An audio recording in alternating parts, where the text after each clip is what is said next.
Selanjutnya, yang menyebabkan doa tak terjawab dari sebab matinya hati, qultum annal mauta haqqun wa lam tasta'iddu lahu.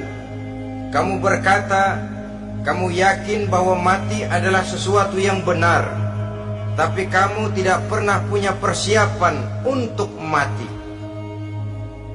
Padahal menurut logika, orang yang akan bepergian jauh tentu dia harus mempunyai bekal yang cukup.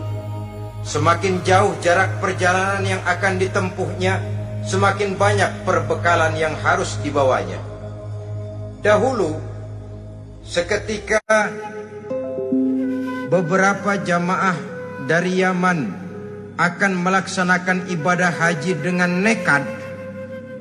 Mereka berprinsip, pokoknya kan berangkat haji jadi tamunya Allah, nanti Allah yang akan ngelayanin. Mereka nekat, modal badan doang berangkat. Diadukan kepada baginda Rasul, lalu turun peringatan dari Allah, wa tazawwadu fa inna khairaz zadi taqwa. Jangan begitu, bawa bekal. Sesungguhnya bekal yang paling baik adalah takwa. Bahwa berangkat dengan bekal takwa itu bekal yang paling utama. Tapi bekal-bekal yang lain pun jangan diabaikan. Kalau kita akan berangkat untuk tujuan yang baik, bekal yang paling utama memang takwa. Tapi tidak berarti harus mengabaikan bekal-bekal yang lain. Begitulah, semakin jauh perjalanan yang akan kita tempuh, semakin banyak bekal yang harus kita hadapi. Kalau saudara mau pergi ke Surabaya, tidak membawa bekal kemudian berani berangkat, rasanya sih saya pikir itu bukan berani, nekat namanya. Sama saja orang belum pernah sembahyang mati, nekat tuh orang, berani amat. Belum berbuat kebaikan barang sedikit pun sudah mati, nekat namanya itu. Sama saja tadi, nggak bawa bekal apa-apa berangkat ke Surabaya. Sampai Surabaya belum tentu, sengsara udah jelas. Belum punya bekal yang baik sudah mati. Sampai ke surga belum tentu, tapi kebelangsak dan sengsara rasa-rasanya pasti itu. Oleh karena itu, jadi kalau kita yakin mati sesuatu yang benar, sesuatu yang pasti datang menimpa, maka hendaklah kita mempersiapkan bekal. Kemudian idda'aitumun najata minan nar wa ramaitum fiha anfusakum. Kamu memproklamirkan diri ingin selamat dari neraka, tapi kamu lemparkan dirimu ke dalam neraka. Bagaimanapun bajingannya bajingan, kalau ditanya ente mau masuk neraka enggak, jawabannya pasti enggak. Itu pasti perbuatannya sendiri yang melemparkan dirinya ke dalam neraka, membiarkan dirinya berlarut-larut, bertimbun-timbun dalam dosa dan kesalahan, dan tidak akan ada niatan untuk memperbaiki diri. Hanyut di meja judi, habis ditelan minuman keras, fitnah sana fitnah sini, hasud sana hasud sini. Padahal mulutnya ingin selamat dari neraka, perbuatannya malah melemparkan dirinya ke dalam api neraka. Tidak ada orang yang lebih sayang kepada diri kita selain kita sendiri. Dan menyayangi diri itu tidak cuma dengan memandikannya sehari 3 kali, memakaikannya parfum dengan segala macam merek, memakai sabun yang wangi-wangi, minyak yang harum-harum. Lebih daripada itu, jaga dan sayangi diri. Jangan jatuhkan dia ke dalam perbuatan-perbuatan yang bisa menjerumuskan diri itu ke dalam neraka. Kemudian disambung oleh Imam Al-Faqih Abu Lais yang menyebabkan doa tidak terjawab karena hati mati. Idda'aitum dukhulal jannah walam ta'malu laha. Kamu ingin masuk surga, tapi kamu berat mengamalkan perbuatan yang bisa menyampaikan kamu ke surga. Semua kita kalau ditanya mau masuk surga, mau. Tapi jarang yang berlomba melakukan perbuatan-perbuatan yang bisa menyampaikan kita ke surga. Kemudian yang terakhir kata Imam Al-Faqih Abu Lais, dafantum mautakum walam ta'tabiru laha. Kamu menguburkan orang yang mati di antara kamu, tapi kamu tidak bisa mengambil iktibar, tidak bisa mengambil pelajaran dari mayit yang jenazah yang kau kuburkan itu. Mestinya kan nguburin orang tuh membuat sadar. Iya, kalau sekarang dia saya baringkan di liang lahat, menghadap ke arah kiblat, bantalnya tanah, setelah itu ditutup dengan papan, lalu ditimbun dengan tanah. Iya, sekarang giliran dia, giliran saya, entah besok, lusa, bulan depan, tahun depan, tapi pasti mengubur mayat, mengubur jenazah, tapi tidak bisa mengambil iktibar dari yang dilaksanakannya itu. Ini merupakan penyakit-penyakit batin yang merupakan handicap, yang menimbulkan jarak antara kita dengan Allah Subhanahu wa ta'ala. Pantas kalau itu semua ada pada diri kita, hati jadi mati. Dari hati yang mati, doa tidak akan tembus. Kita tidak lagi akan diperdulikan oleh Allah Subhanahu wa ta'ala. Dan itu sekali lagi kemalangan yang terbesar dalam kehidupan kita. Bagaimana jalan keluarnya? Pertama, memperbaiki batin kita, menyelamatkan diri daripada penyakit-penyakit yang bisa mematikan hati seperti yang sudah saya sebutkan tadi. Yang kedua, berdoa dengan adab, sehingga tata cara di dalam kita bermohon kepada Allah Subhanahu wa ta'ala dibicarakan secara khusus oleh Al-Imamul Ghazali dalam kitab Ihya beliau yang disebut adabud doa. Adab di dalam kita melaksanakan doa kepada Allah Subhanahu wa ta'ala. Setelah batin ini bersih dari penyakit-penyakit hati yang bisa menyebabkan hati jadi mati, berdoalah kita kepada Allah. Bagaimana adabnya? Kata Imamul Ghazali rahimahullah, yang pertama hendaklah ia di dalam berdoa itu memilih waktu yang mulia.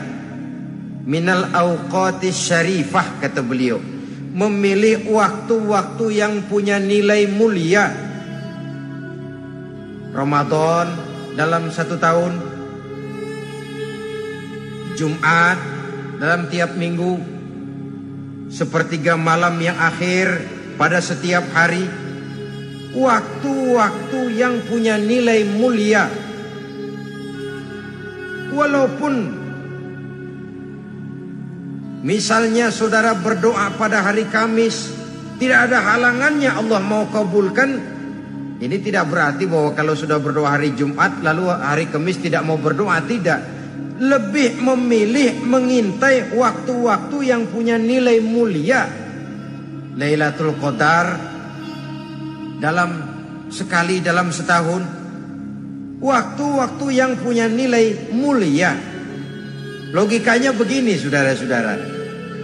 Kalau kita datang ke rumah seseorang, tujuan utama kita minjem duit, yang paling pertama kita perhitungkan tanggal berapa nih. Kan itu toh, tanggal berapa. Kalau tanggal 20 atuh minjem duit, orang lagi ngap-ngapan, boro-boro dia bisa minjemin, dia sendiri mungkin lagi pusing. Kita lebih dulu kita amatin tanggal berapa nih. Yang enak sore apa siang, jam 2. Jam 2 dia baru pulang dari kantor, tapi giliran tidur. Kalau dia tidur dibangunin, datang mau minjem duit, kagak dimaki-maki sudah kebagusan deh.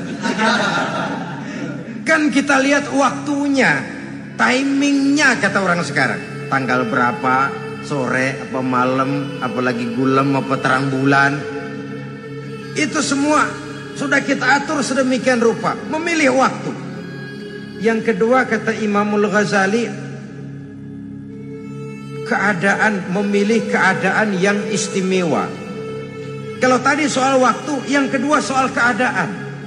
Ada situasi-situasi di mana doa itu diijabah oleh Allah Subhanahu wa taala. Di antaranya kata Imam Abi Hurairah, inda zahbis sufuf fi sabilillah, pada waktu mengatur barisan perang membela agama, di situ itu doa kabul. Inda nuzulil ghais, ketika turun gerimis, di situ doa makbul. Inda iqamis shalah, ketika sholat mau didirikan. Riwayat lain, bainal azan wal iqamah, antara azan dan qomat, di situ doa makbul. Itu memilih keadaan-keadaan. Kemudian yang ketiga, kata beliau, berdoa menghadap kiblat. Ya, apa kalau doa madhab mudik Tuhan gak tahu? Tahu. Tuhan gak dengar? Dengar. Cuma lebih etis. Lebih etis kalau kita berdoa menghadap ke arah kiblat. Saudara-saudara kaum muslimin rahimakumullah. Yang keempat, hifdzus shaut, menyederhanakan suara. Tidak terlalu keras, juga tidak terdengar orang lain, apalagi kalau doa kita diaminkan oleh orang lain. Tidak usah terlalu keras. Kenapa? Karena Allah yang kita meminta kepadanya bukan zat yang tuli, bukan zat yang buta, bukan zat yang tidak dengar, bahkan Dia Maha Dengar. Juga tidak terlalu seperti orang berbisik-bisik, apalagi kalau doanya doa bersama-sama. Tapi kadang-kadang terdorong oleh husnuzon dari para makmum saja. Tidak peduli apa yang dibaca oleh imam, yang kedengaran cuma amin aja gerengan. Amin, amin, amin, amin, amin, amin.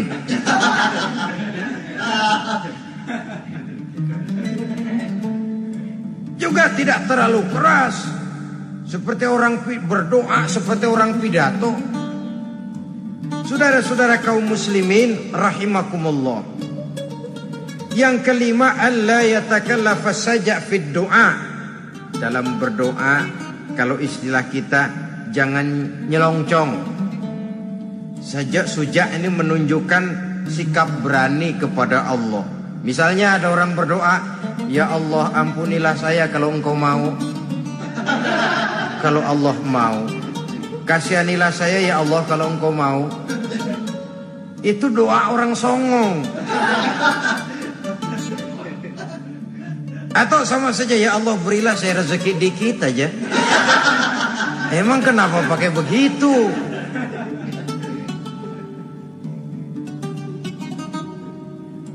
Allah yatakallafa saja fid du'a. Yang keenam, kata Imamul Ghazali, at-tadarru' wal khusyu'. Dengan tadarru' dan khusyu', dengan sikap tawadu, benar-benar ya seperti kita lah kalau datang memang menghajatkan pertolongan dari seseorang, segala action kita atur supaya hajat kita itu kabul, kan begitu. Kadang-kadang istilah orang kalau perlu ngesor mah ngesor dah, yang penting permintaan dikabulkan, gitu saja. Kita lihat sekarang ini, ramai orang bicara soal film-film Parno. Kelihatannya pendatang-pendatang baru, pokoknya asal bisa main dah, bugil ya bugil dah. Yang penting nyohor, bisa tampil. Walaupun dalihnya semua sama, mula-mula cuma iseng. Adegan panas bagaimana? Kalau tuntutan skenario apa boleh buat? Apa boleh buat? Emang nggak bisa milih. Setelah film beredar baru saya juga jijik ngeliat, lah tadi kemana waktu bikin? Udah jadi baru jijik, bikinnya merem memang itu.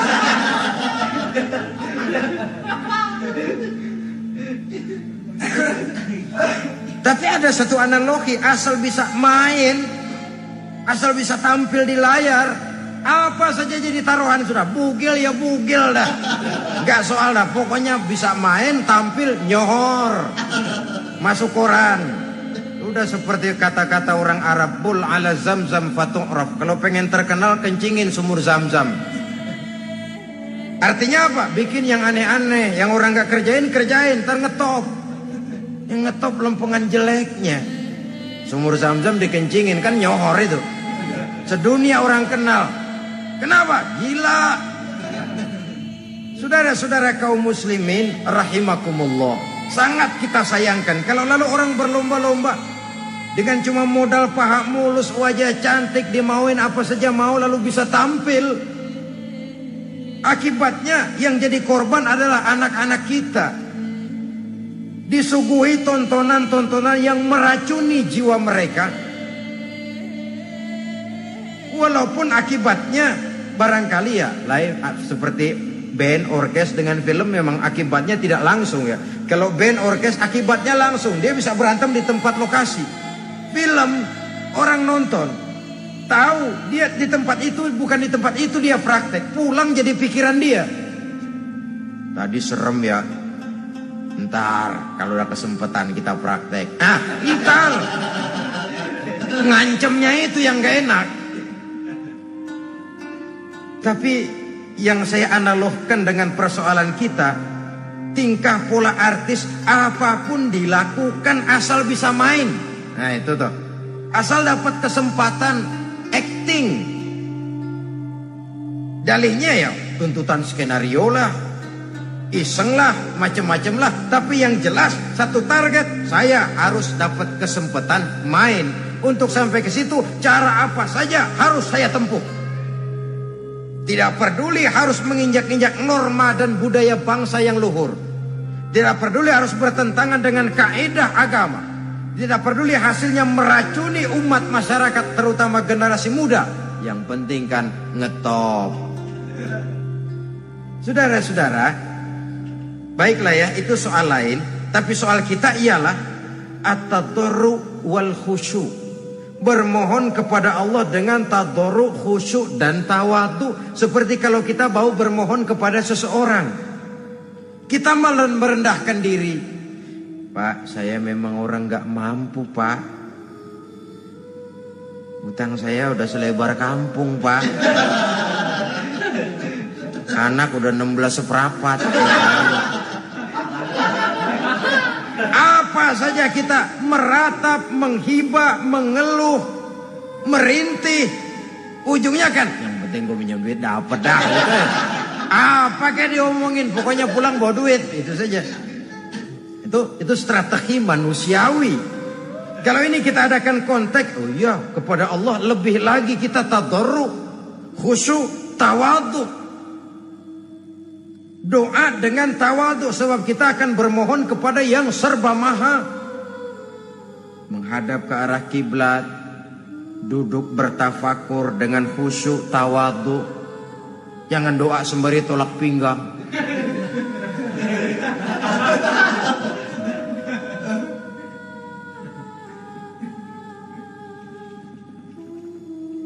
Yang ketujuh kata Imamul Ghazali, ayyujzimad du'a wa yuqina bil ijabah. Hendaknya dia menjazamkan doanya itu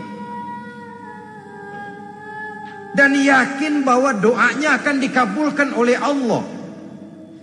Sebab kata Nabi, innallaha la yaqbalu du'aan min qalbin ghafilin lahin. Allah subhanahu wa ta'ala tidak akan menerima doa dari hati yang lalai dan main-main. Doa ke orang ogah-ogahan.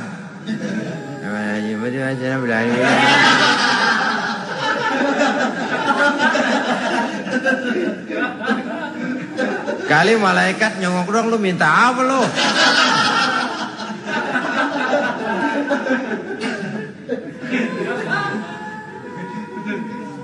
Seperti tadi itu, kita datang mau minjem duit sama orang, ngomongnya ogah-ogahan.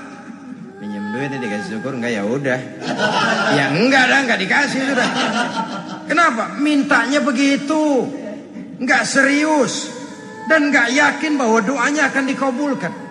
Kalau kita sudah punya keyakinan, jangan-jangan doa saya enggak diterima Allah. Enggak. Kata Allah, ana inda zanni abdi bi. Aku sih bagaimana menurut sangka hambaku kepadaku saja.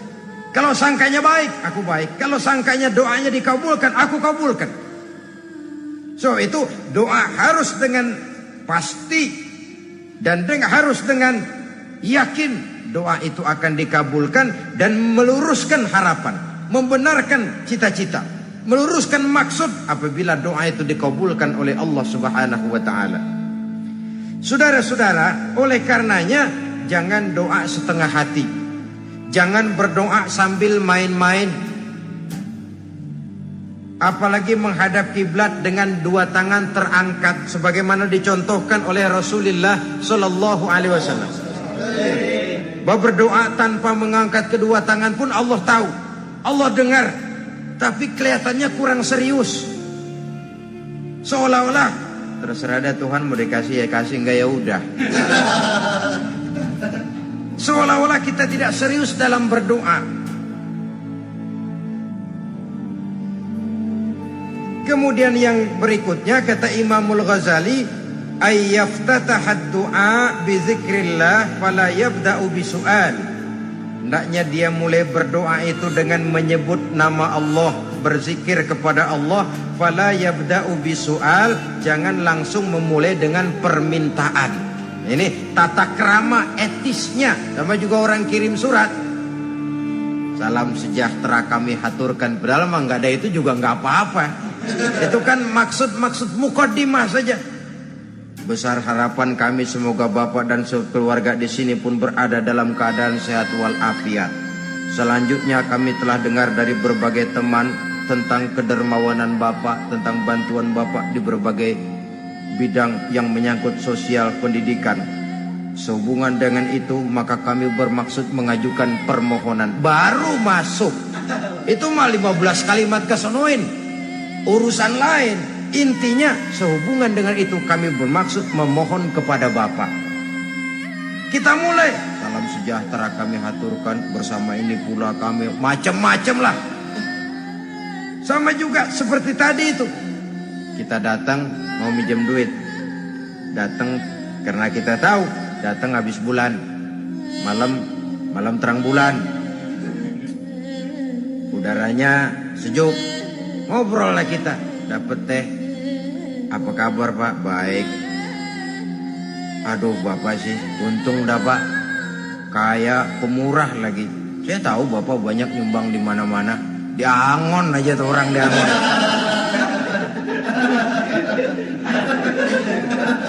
Kira-kira udah mau telap aja baru dikedat. Ngomong-ngomong Pak, nah mulai nih kalau udah ngomong dah tuh mulain, baru masuk. Jadi etisnya berdoa itu dimulai dengan zikrullah. Karena itu umumnya dimulai dengan alhamdulillahirabbil alamin. Kita puji dulu Allah. Alhamdulillahirabbil alamin hamdan yuwafi ni'amahu wa yukafi'u mazidah. Kita puji dulu Allah. Seperti orang tadi lah. Kita puji dulu kebaikannya. Walaupun pada akhirnya kita minjem duitnya. Sebenarnya Allah nggak perlu dipuji tuh. Dipuji atau tidak Allah tetap termulia. Ini etis manusia. Allah tidak berharap untuk dipuji oleh manusia. Allah tidak untung seluruh alam memujinya. Manusia mau memuji atau tidak itu urusan manusia sendiri. Allah tidak minta untuk dipuji. Allah juga tidak gila kepada pujian. Kalau kita memulai doa dengan pujian, etis kita kepada Allah Subhanahu wa ta'ala di dalam kita bermohon kepadanya. Saudara-saudara kaum muslimin rahimakumullah, kemudian menyesuaikan doa dengan kondisi. Ini termasuk syarat batin ya. Taubat, waraddul mazalim, kata Imam Ghazali, menolak segala macam kezoliman. Artinya kalau berdoa itu tahu diri. Kalau gaji kita sebulan 700 atau 800 900 ribu, berdoa minta rezeki 1 juta, itu tahu diri namanya. Kan cuman kurang 100 ribu. Ya, kalau kerja kagak minta gajian 1 juta. Pengen doa dikabulkan, rasanya secara etis nggak tahu diri orang berdoa seperti itu. Orang datang mau minta duit, mau pinjam duit kepada kita, kan kita lihat kira-kira mampu ngembaliin nggak nih orang. Kita lihat, kita evaluasi kemungkinannya. Lalu si yang minjem tentu tahu diri. Kalau memang kekuatannya ngembaliin tidak seperti kekuatannya mulangin, hendaknya dia timbang rasa. Begitu juga kepada kita etisnya kepada Allah Subhanahu wa ta'ala. Tahu diri, menyesuaikan doa dengan keadaan. Kalau tidak, ada gap terlalu jauh panggang daripada api, nanti nasibnya bagai si pungguk merindukan bulan. Apabila adab-adab di dalam berdoa ini kita perhatikan, sejak dia dari adab yang zahir sampai kepada adab yang batin, kemudian penyakit-penyakit yang membuat hati itu jadi mati, maka insya Allah doa kita dijabah oleh Allah Subhanahu wa ta'ala. Dalam Al-Baqarah ayat 186, Allah Subhanahu wa ta'ala menjelaskan, wa iza sa'alaka ibadi anni fa inni qarib ujibu da'watad da'i iza da'ani falyastajibu li wal yu'minu bi la'allahum yarshudun. Apabila hambaku bertanya kepadamu Muhammad tentang aku, kata Allah, fa inni qarib, katakan kepadanya, aku dekat sekali dengan mereka. Ujibu da'watad da'i iza da'ani, aku akan jawab, aku kabulkan permohonan orang-orang yang berdoa kepadaku. Falyastajibuli wal yu'minu bi, maka hendaknya mereka juga menjawab panggilanku atas dasar iman kepadaku. La'allahum yarshudun, semoga dengan ini mereka kelak mendapat petunjuk. Saudara-saudara, Al-Baqarah 186 ini dengan nyata menjelaskan kepada kita, Allah akan menjawab doa, mengabulkan permohonan apabila kita falyastajibuli wal yu'minu bi, juga menjawab panggilan Allah atas dasar beriman kepadanya. Logikanya tadi itu, araftumullaha wa lam tu'tuhu haqqahu. Kita tidak pernah mau menjawab panggilan Allah, sementara kita berharap doa kita dijawab oleh Allah. Apa enggak pincang? Apa enggak berat sebelah? Panggilan Allah kita berat memenuhinya, sementara kita sangat berharap agar permohonan kita, seruan kita dikabulkan oleh Allah. Menjawab panggilan Allah atas dasar beriman kepadanya. Kenapa? Ada orang menjawab panggilan bukan berdasarkan iman, tapi karena target lain. Datang sembahyang Jumat paling dulu, target utamanya pulang juga paling dulu nyabet sendal, nyabet sepatu. Menjawabnya iya, tapi tidak karena iman. Jadi apabila kita rajin menjawab panggilan Allah atas dasar beriman kepadanya, maka seruan, permohonan, doa niscaya dikabulkan olehnya. Ini saja, mudah-mudahan ada manfaatnya. Terima kasih atas segala perhatian. Mohon maaf atas segala kekurangan. Usikum wa nafsi bitaqwallah. Wassalamualaikum warahmatullahi wabarakatuh.